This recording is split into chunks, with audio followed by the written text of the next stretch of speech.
Welcome back to 1% Weekly.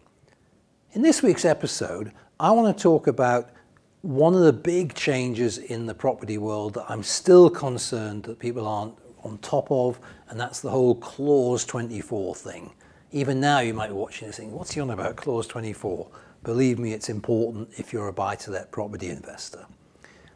I also want to talk about the good news, which is that more and more of us are now classified as high net worth individuals. And I'll go through some very interesting statistics for how many there are now and how their wealth grew during 2017. In our tax tidbits, I'll continue my series of interviews with tax expert Jeff Lerma. We'll have a look at how you can take money out of your business or your investment portfolio in the most tax efficient way.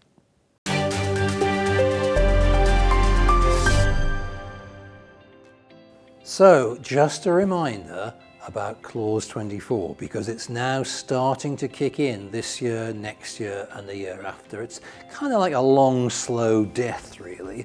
And this is the thing that George Osborne introduced in his vendetta against private landlords a few years ago. Why I'm worried about this? I gave a talk at the London Property Investor Show late in 2017, and I had a room of maybe 60 people. And these are people who've self-selected to come to a property investment event. So you'd have to assume they're among the more savvy of the 2 million buy-to-let investors we already have in this country. I asked for a show of hands as to how many of them had heard of and understood the implications of Clause 24. And 3 hands went up in a room of 60 people. So the ignorance around this is massive. And what it means is if you own properties which are reasonably highly leveraged, in other words, you've got big mortgages on them, you are going to find that your tax bill is going to increase massively over the coming years because of restrictions on what you can claim from your mortgage finance to offset against your rental income. So it will have the effect of raising your income, probably putting you in a higher tax bracket, and making the whole property investment marginal, maybe even loss-making.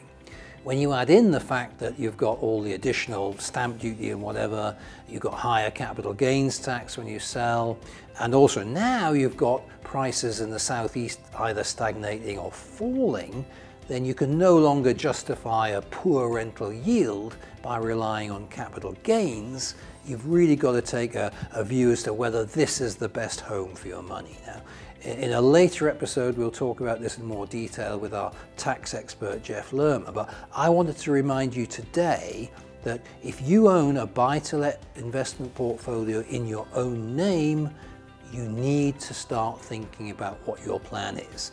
You can't keep putting it off. It's just going to get more and more painful. So have a look at your level of mortgage exposure, look at your gearing, and then find out what it means in terms of your personal tax bill over the next 3 years. We'll give you more on this in a future episode, but just take this now as a preliminary warning that you need to get on top of this today.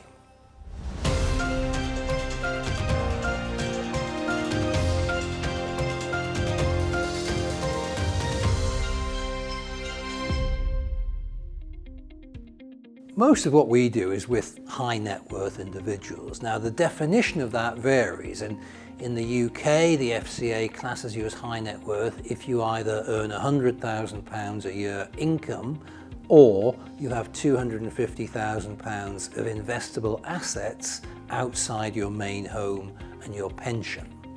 Now, there's a separate survey done by Capgemini.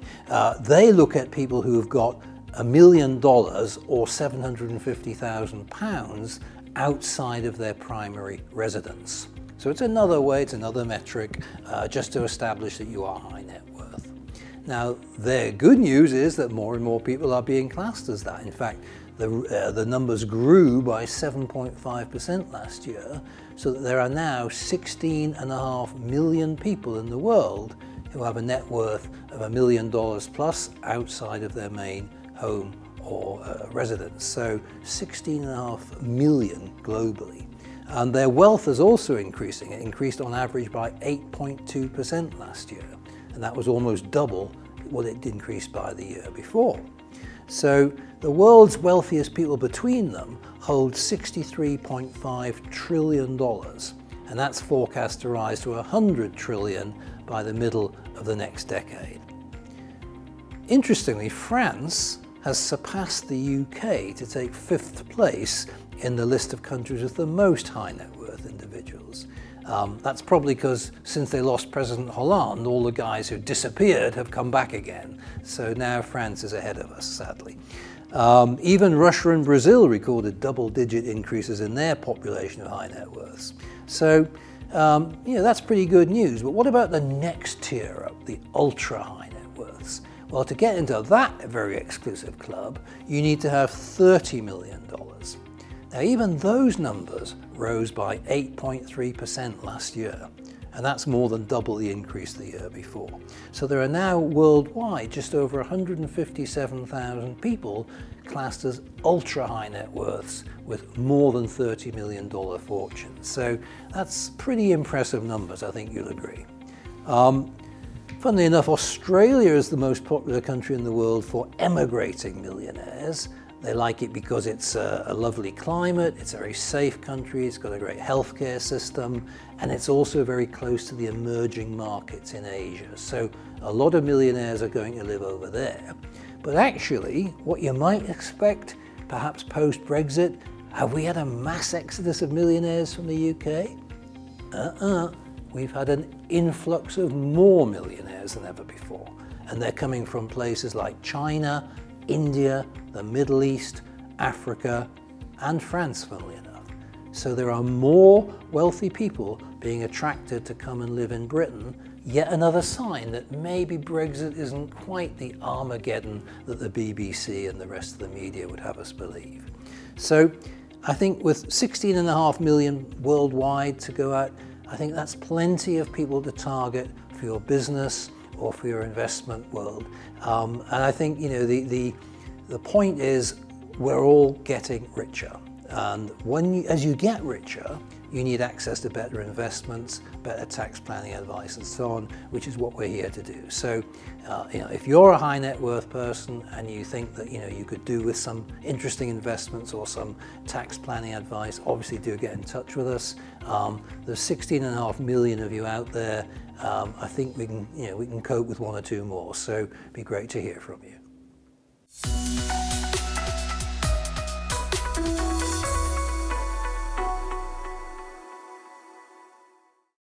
Now it's time for my latest interview with tax expert Jeff Lerma, and here he is talking to me about the most efficient ways of taking money out of your business or investment portfolio. So Jeff, one of the areas we touched on last week was this idea of how you can be more tax efficient in the way you're remunerated from either your business or your investment portfolio. Just talk us through some of the issues that arise and how they can be addressed. Absolutely. The first thing is we need to understand what people want to live on. When I mean live, I don't mean subsistence. I mean actually live. If people are spending significant amounts on holidays, then we need to know that number. But when we've got that, taking money out of your business, taking money from your investments is going to be probably the most expensive tax rate you're going to get. So the first thing is, how much you're looking to achieve, what you're looking to do, and actually then that's a really important number. Then we can work around that number. So from a planning point of view, it's understanding what that number is and then helping people get to that number with the correct amount of tax payable. So if I said, my number, let's say, is 10,000 a month. Yep. I've got a business, I've got a property portfolio, I've got various other assets, I've got a pension, etc. What sort of conversation are we likely to have, and what kind of recommendations might that lead to? We'll look at the income being generated from your property portfolio and from your pension scheme. Now, pension scheme produces income. Income within the pension scheme is tax-free, so it's when it comes out, it's taxable, but you have the ability to take 25% out tax-free. So the first stage maybe is look at that, because that's possibly the cheapest way of taking money out. From a portfolio point of view, if potentially it was incorporated, there may well be a good loan account. So actually withdrawing money as a loan is tax-free, because effectively it's tax-paid money. So once we know what number we're aiming at, we say, fine, this is the best way of taking your money out. When you run a limited company, many of it, the way you run your business, is to do with things that you're living on. So we can look at the expenses that are going on within the business. Obviously, dual purpose ones wouldn't, but if you're spending your money for business purposes, that might sort of help obviously reduce the amount of money you need. So it's taking that overall view of how you're running your life and finding it in the most efficient, lowest tax way. Okay, and I guess the other aspect of all this is perhaps if I'm oftentimes say, parents wanting to help their children out on a property ladder and things like that. So if there were some slightly larger lumps above and beyond the normal living expenses, how might we handle the planning around that? Well, it's really there isn't one size fits all, so it's understanding people's circumstances. Sometimes there's the ability to take out a lump sum at a modestly low tax rate, depending on, it all depends on circumstance. And often we get involved in tax, we're looking for things. We're looking for the odd comment, oh, I've got a flat in Spain, I've got a property here, because sometimes that leads to really good opportunity. So it's listening, finding those opportunities, and then potentially using a low tax created loan to pay for those lump sums. Sometimes it involves, there's lots of solutions. It's listening, understanding what somebody has, and finding a bespoke solution for them. And those, I guess, the range of solutions that you're talking about would be beyond what a typical high street accountant would be aware of, would be potentially possible. Well, there are many great high street accountants, so it's not. But the thing about the tax planning practice we have is it's specifically based on that. So we've got people who are dedicated. They spend their whole time just doing that, and as a result, become experts in it. It's possible you can probably get sort of more focused, more bespoke advice that is aimed exactly at you. And I think it's worth saying that you're on public record as saying you love tax. So I think, obviously some people might say that's very sad, but obviously for your clients, I guess that's a good thing. I love tax. I served on various tax committees. I sit on the Global Tax Forum of the ACCA.